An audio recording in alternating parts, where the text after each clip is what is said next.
Whether you glue, butt weld, or lap weld rust repairs, the seam has to be tapped down and filled. 1, it's the best, most efficient way to hide a repair. 2, and most important, is that you never want a seam right under the finish. There needs to be a protective buffer between the two, and filler works great for that. In this case, we lap welded this large repair, so we're going to lap, tap, and fill. When you tap your seam down, every job is going to be different. So you just sort of have to judge how far you're tapping. Too little, no big deal. You'll sand and run into a high spot, you can tap it down. Too much, you can see if you're hitting it too hard, and you'll see the ding going down too far.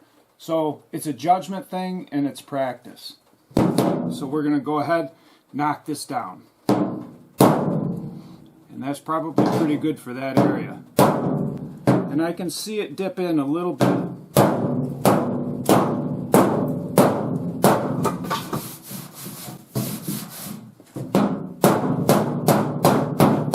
There's already a layer of filler right here, so I'm predicting that that is already below this surface. So we're going to tap it real light along here.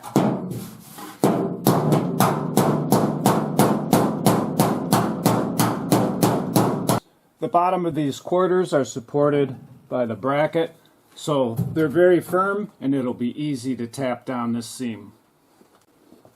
Even the body line was lapped, so if you're good with the hammer, you're just going to tap that all down, and it'll be a ding right there. You'll be fine. Block sand it straight, or if you want, you can use a punch to be more accurate. Even on that body line, you can knock it down just a little bit. Sometimes you might have to use a dolly like this to support this and tap that seam down right here in this divot. So we'll put that back there. And it's much easier to tap that seam into this area. When grinding your welds down, this is all you need.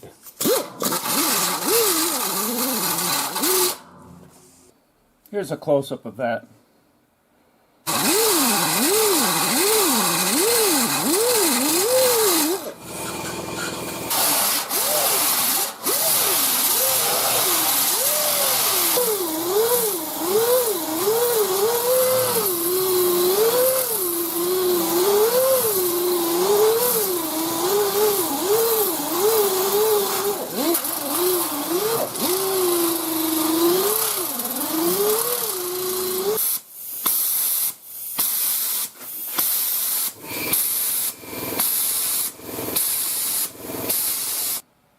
Normally, we would grind this area clean and put the filler over bare metal. But because there's filler right in there already, we're just going to DA it nice and flat with some 80 grit, and the filler is just going to blend right into that older paint.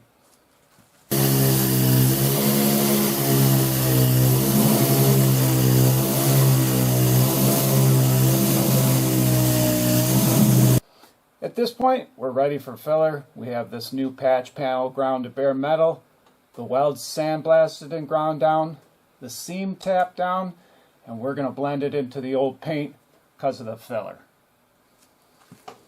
First, we'll do a thin coat of fiberglass reinforced filler to seal this.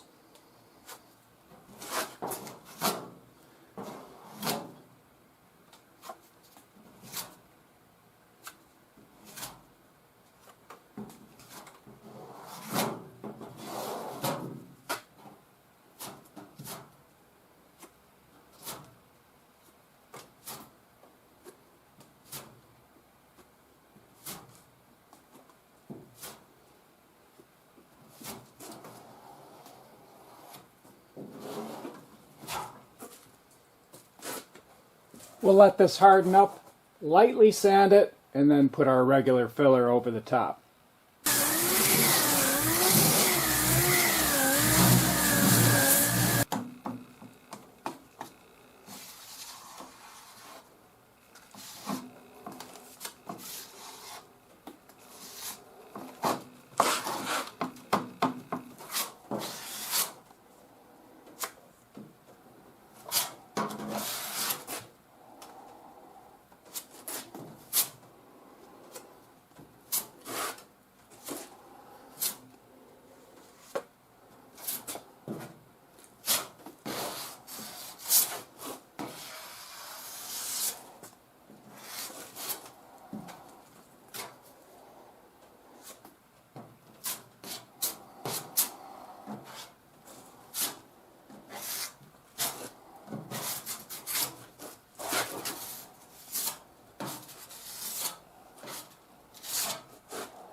To knock that filler down quick, we use a cheese grater blade and a Bondo hog with 40 grit.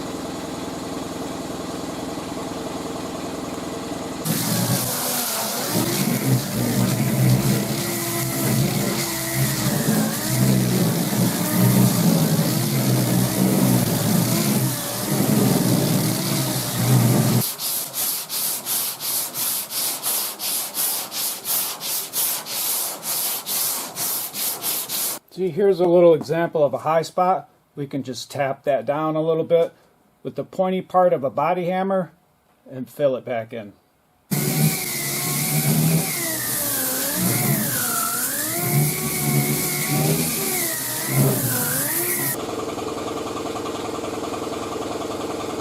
In case you're interested, we use the Bondo hog for all the large areas, finished it up with this block, and for the small areas like this, we used a paint stick.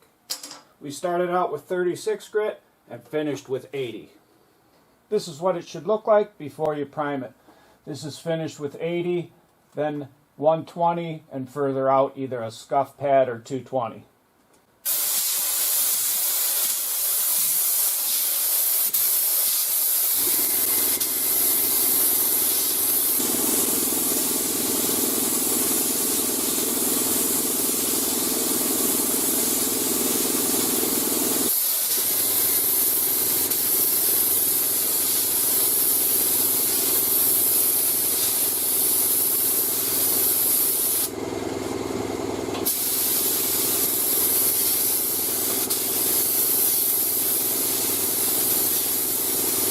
After priming it, I could see there's a little bit of a wave right here. We'll try to block sand that out. If not, we'll have to fix it up with a little bit of 2K putty. Again, this is an old wood truck, so we're probably going to block sand it real quick with a DA and paint it. I hope you enjoyed this video on how to lap, tap, and fill for a long-lasting repair. If you did, and you'd like to get my latest videos, don't forget to hit the subscribe button.